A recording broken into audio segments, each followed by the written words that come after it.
Hey everyone, welcome to Therapy Connections, the podcast where real therapists give you the highlights of the things we say in therapy and provide some skills, education, and ideas about how to feel better. This is not a replacement for traditional therapy, but can serve as a tool for refreshing and learning between sessions. Thanks for joining us. Okay. All right.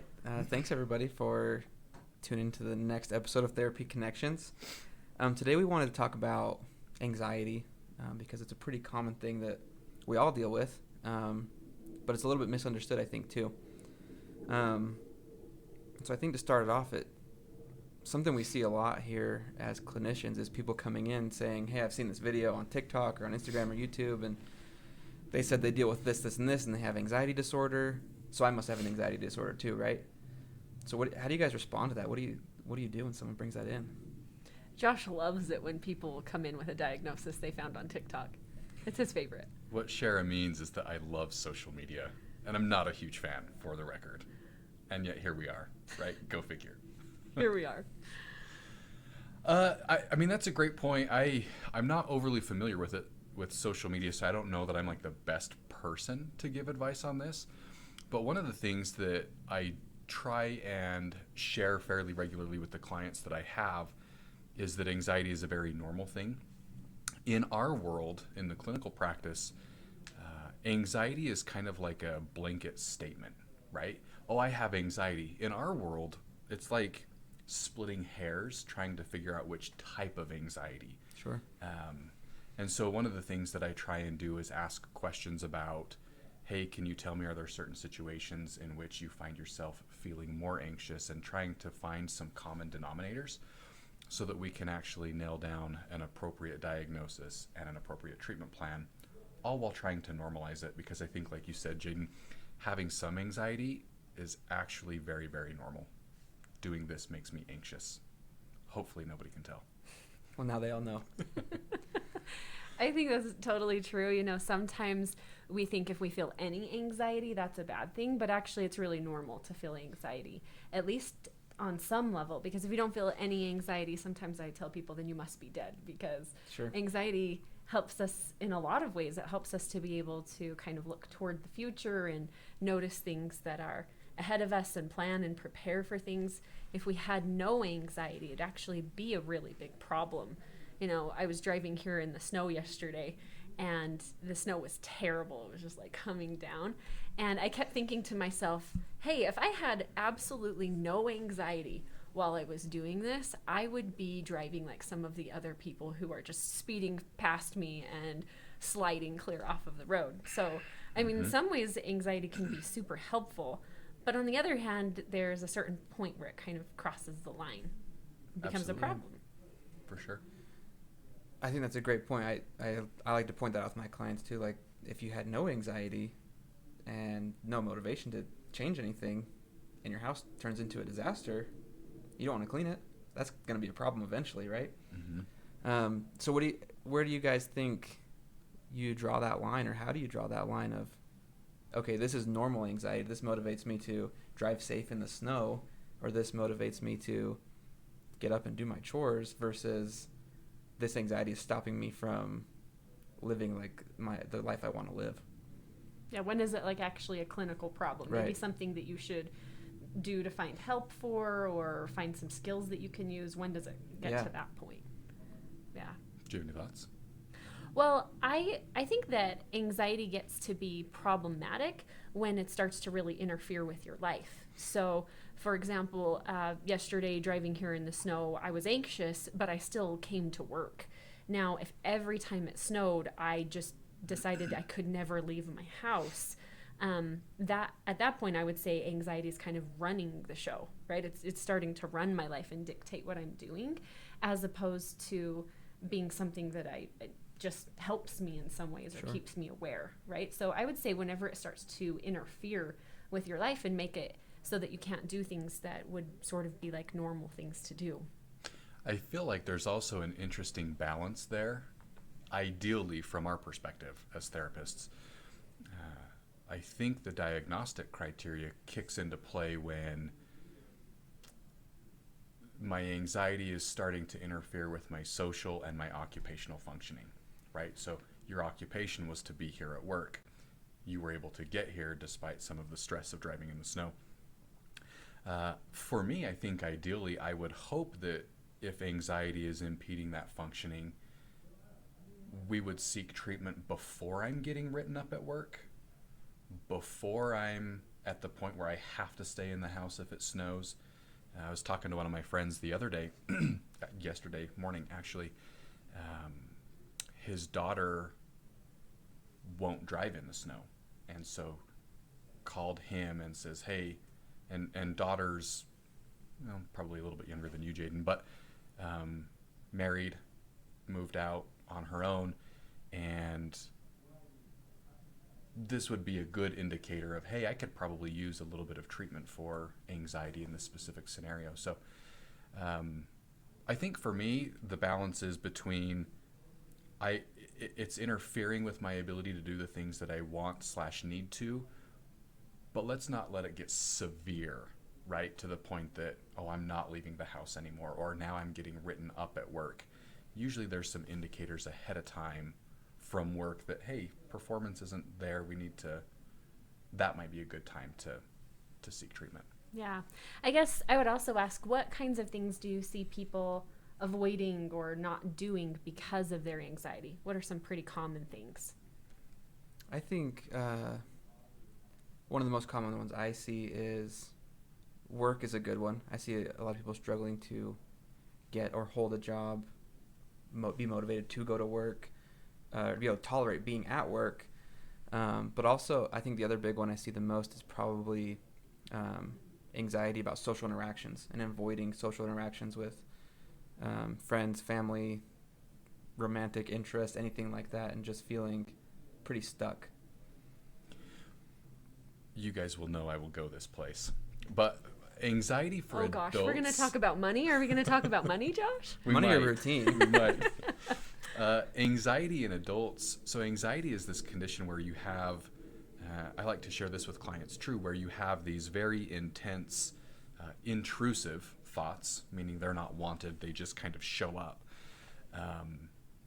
For adults, those worries and those thoughts tend to be focused on all of the things that need to be done, whether it's work things, whether it's if you're a young adult or not and going to school, there's those kinds of things. The well-being of family, taking care of aging parents, those tend to be the thoughts that dominate when you feel anxious as an adult. Whereas with teens or adolescents, it tends to be more sports related or school related kind of things, right?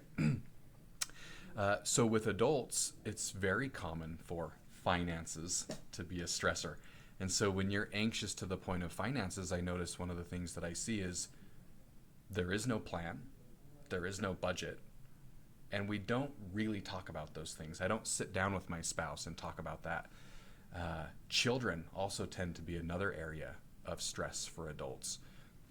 My wife and I have a fairly young child, and I've started debating, and I don't have the answer for this, so if you do, let me know. When do I stop utilizing the camera?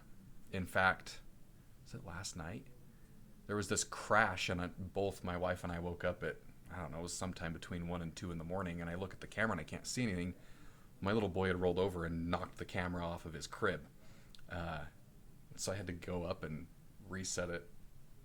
So those are the kinds of things I think as adults that those intrusive thoughts happen, which are very, very normal things. Yeah. Sorry. No, I was just going to, along with that, speaking of common anxieties, I think new parents and especially like mom anxiety, right? Like I also have a 7-month-old baby, and I don't think there's a night that goes by that I'm not anxious because something's different or the sleeping pattern's changed, and just the idea of raising kids, I think, can bring on a lot of anxiety, especially when there's so much you read online about you should be doing this, you should be doing that, and maybe you're not doing all of those things that every Instagram influencer mom is saying is the right way to be a parent. Yeah. That's totally true. I guess the other thing that I was just thinking about is, how do you describe to somebody what anxiety actually feels like? Sometimes people will come in and say, well, I don't know, do I have anxiety? They're looking maybe for some validation or for some feedback. So how would you explain to somebody what anxiety is? I've noticed that there's two ways that I think anxiety affects human beings. The first is cognitively, and so lots of the definition of anxiety is that intrusive, unwanted thoughts, but they tend to be more worries. And so lots of times the lingo that I hear from clients is, I just feel like I'm going crazy. That's probably a pretty standard staple that I hear for anxiety.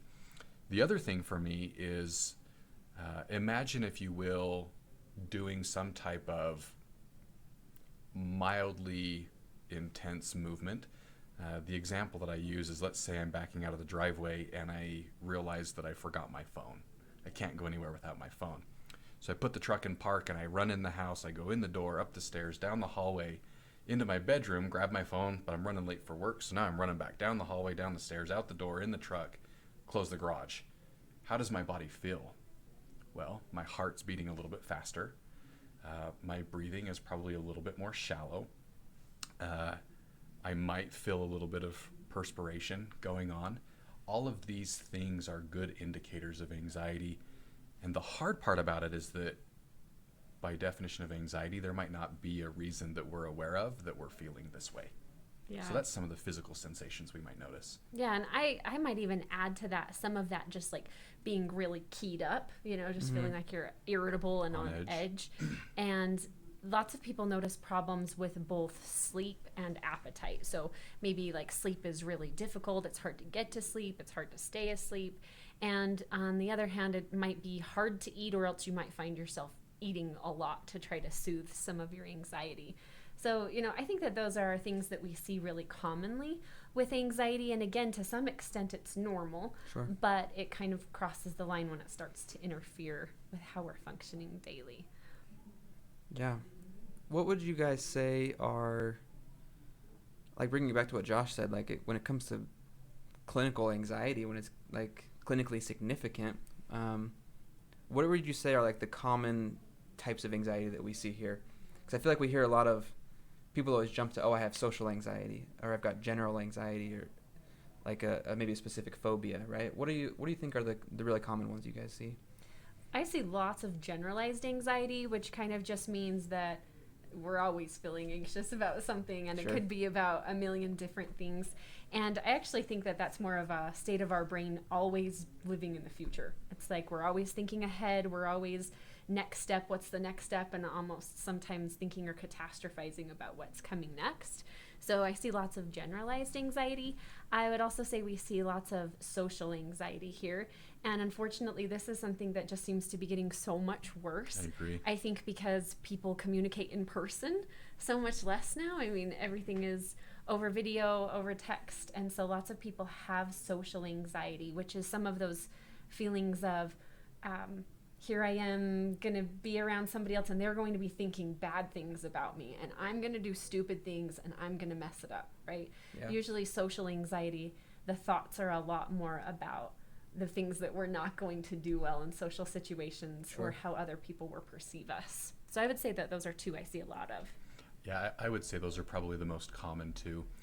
An interesting clinical note on that would be when the COVID-19 pandemic initially started, for sure there was this scramble to get caught up technologically so that we could still function. But I noticed specifically in practice, there was a lot of increase in telehealth services, but people didn't want to be seen on camera. But then I also saw, if that was a recommendation, like, hey, in the meantime, when you're in class, maybe we just turn the camera off. A lot of the response I would get is, well, that's even worse because I'm the only one in the Zoom class. And so what will everybody think about me? And so I agree with you, Cher. I think that the social anxiety is something we've definitely seen an uptick in over the last little bit. Yeah, I agree. I'm curious, though, as we talk about generalized anxiety and social anxiety, what are some of the common interventions that you guys use? Again, not necessarily to do therapy for our viewers, but maybe something they could do in the meantime, in between sessions. What do you guys go to? Well, I learned this one from Shara, just like all my other interventions, pretty much. But I catch myself doing it. I think it's a good one to recommend to clients. And it's just thinking what happens next, right? I feel like a lot of our anxiety gets caught on the big thing, right? What's going to happen if my daughter stays sick, right? She's got a little cough right now, and so I can worry lots about why it's not going away, what's happening, what's wrong. But if I really push through and think, okay, what's next? Well, if it did get worse, I would take her to the doctor, right? And if we just move past that big sticking point, I think if you what's next yourself enough times, a lot of times you'll realize that you're going to be okay, or the situation will be okay. Mm-hmm.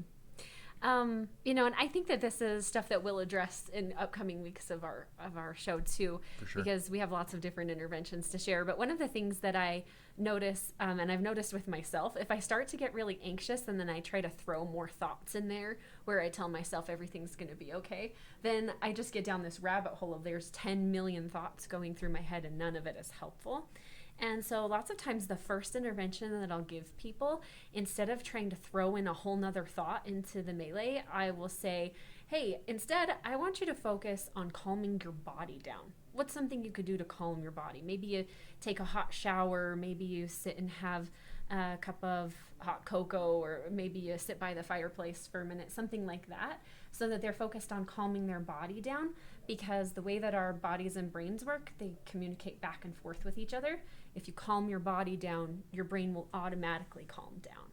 And so that's often a good place to start as far as interventions go, just so that there's not too many thoughts in the mix. It's a good point. I mean, when you talk about this idea that one of the definitions of anxiety is these intrusive thoughts, adding another thought doesn't necessarily seem like the ideal plan. Sure. Right. Right. Well, and so I guess then I would share with everybody the skill that we'd like to teach for the week. These are a couple of ideas of interventions and maybe some things that we'll talk about as we get a little further down the road. But during this next upcoming few days or weeks, it would be a good idea for listeners to be able to get an idea of where their anxiety level is. So that means stop a couple of times during the day and say, how high is my anxiety right now? Rate it 0 to 10. 0 being I've got no anxiety, I'm probably dead, or 10, I've got so much anxiety I can hardly function. And throughout the day, get a picture of where you're at, and then ask yourself, is this a livable amount of anxiety? I notice for myself, if I'm somewhere around like a 2, 3, 4, those things are totally livable. I feel fine in that range. But when my anxiety starts to reach more like a 7 or 8, then suddenly I'm super irritated by everything, and I'm super irritable around other people. And as soon as it gets any higher than that, it's going to start interfering with my life. Like, I'm going to stop going out, stop doing the things that I need to be doing. And at that point, I really need to have done some kind of intervention to prevent me from getting there. Sure. So if listeners and viewers could get an idea of where their anxiety is, then they would be able to know a little bit more as to whether this is something that reaches a clinical level or a level where we should probably be doing something to address it, or whether it's someplace that, is totally livable, like just a normal level of anxiety that we got to figure out how to tolerate. Great point. I think anytime you're increasing your self-awareness and learning about yourself and your responses, you're taking good steps. So hopefully some of that was helpful, and I'd encourage you guys to try that. And if you feel like anxiety is something you struggle with, track it. Start tracking your anxiety levels, start tracking your mood. And then we'll be back next episode with more anxiety talk. So thanks for everyone for joining us. Thanks. Hey, Jaden here. Thanks for joining us today. We hope you found something useful in today's episode. If you did, and you want to keep up on the content we're going to be making, please subscribe, follow, or leave us a positive review. It helps us a lot. Again, thank you for being here, and we'll see you next time.